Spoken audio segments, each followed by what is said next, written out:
Hello, I'm Bruce Huhmann, and today we'll conclude our discussion on the types of ethical theories by focusing on deontology or principle-based ethics.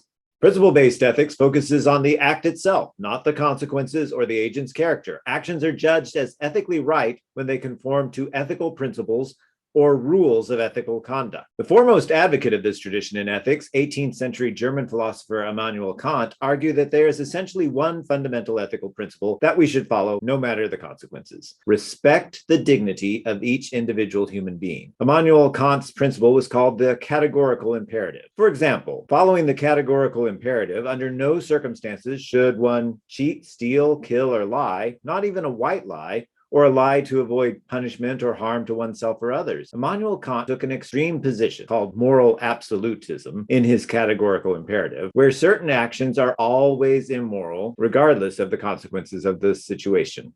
In principle-based ethics, to follow principles is to behave ethically. A common practical business practice related to principle-based ethics is the focus on a code of conduct within the enterprise or within a profession. A principle is a fundamental, unchanging statement of belief by an individual or business that is used as a guide or method for making decisions, and that the individual or business will not violate. Principles are the foundations of ethical decision-making. They relate to why we make certain decisions when confronted with an ethical problem. Our principles provide an objective external vision and direction based on concepts that are universal and absolute and specify boundaries that must be respected. Principles relate to human relationships and organizations and are believed to be self-evident, self-validating, and provide constant direction. Principles can relate to equity, duty, liberty, and distributive justice. Principles are often explained to others in terminology that includes key values for implementing the principles. Due to apprehension over teaching or following a set of principles because they do not want to appear insensitive to personal or cultural differences, many schools, businesses, government agencies, and other organizations currently emphasize values-based ethics over principle-based ethics. However, values training is sometimes criticized by advocates of other ethical theories.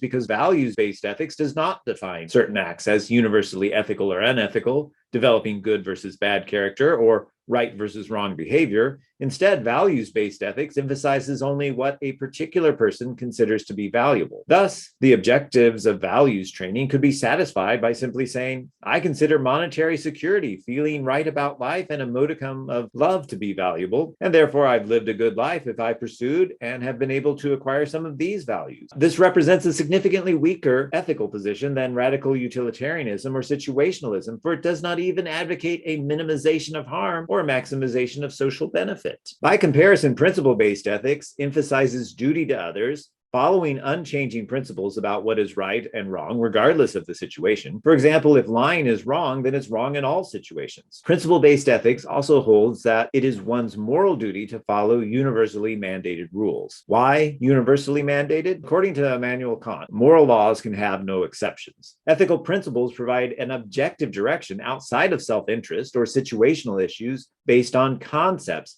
that are universal and absolute and specify boundaries that must be respected. Unlike libertarianism or utilitarianism or virtue ethics, principle-based ethics can logically resolve a conflict between competing alternatives, although it can be difficult. To resolve a conflict, one must decide which principle is more important. For example, a customer comes into a bank and is chatting about a new outfit that she's wearing as the teller enters her deposit. She asks the teller, "What do you think about my outfit?" And it is decidedly not the teller's style. In fact, the teller would never be caught dead in such an outfit. How should the teller respond? Does the teller follow an always tell the truth principle, which the teller knows means hurting that customer's feelings? Or does she follow a respect others principle?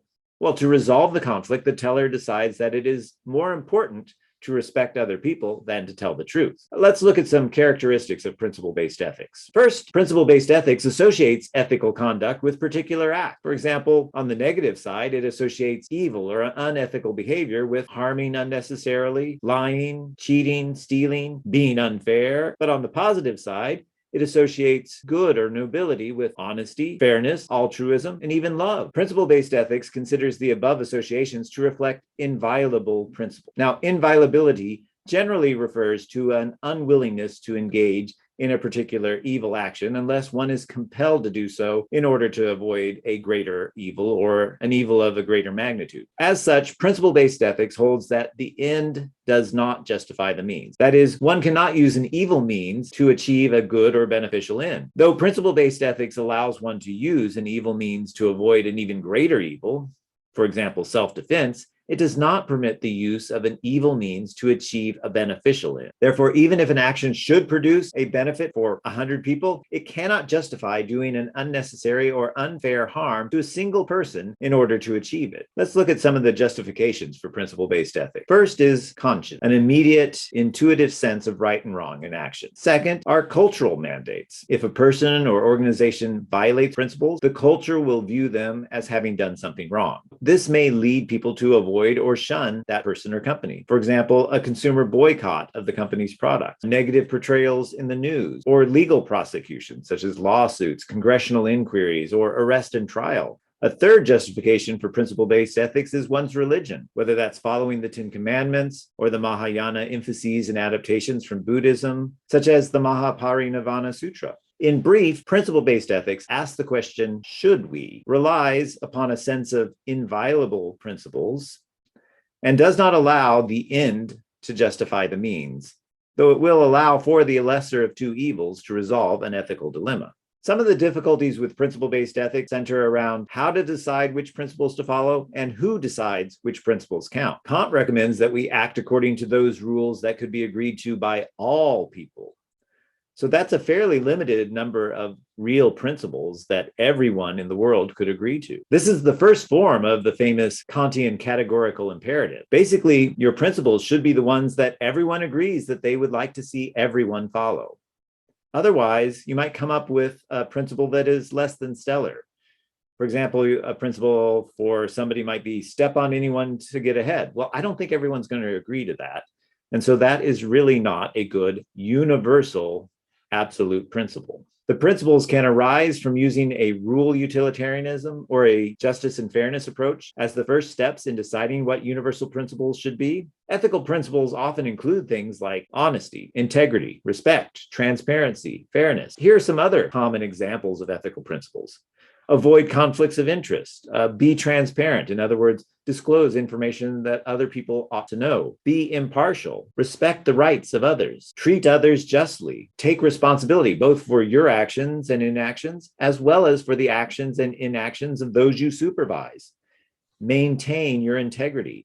Continually improve your abilities. Share your knowledge, expertise, and values. Now let's look at some of the advantages of principle-based ethics. First, principle-based ethics for a firm can increase trust among stakeholders, and that has many advantages.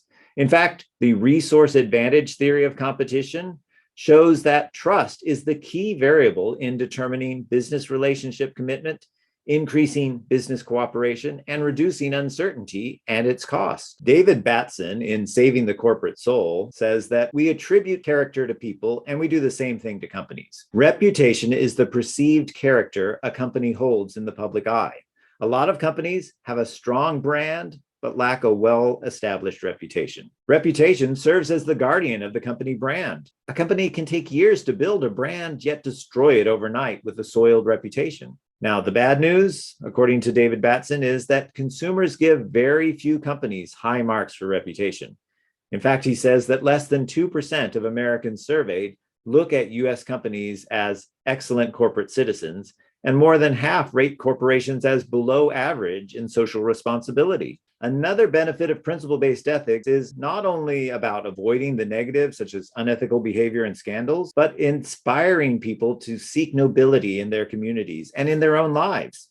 It doesn't matter what product or service your organization offers, any enterprise can be noble or ignoble based solely on how it conducts itself and treats people. A noble organization and noble leaders inspire loyalty and commitment. Ignoble leaders inspire fear, mistrust, and self-serving behavior.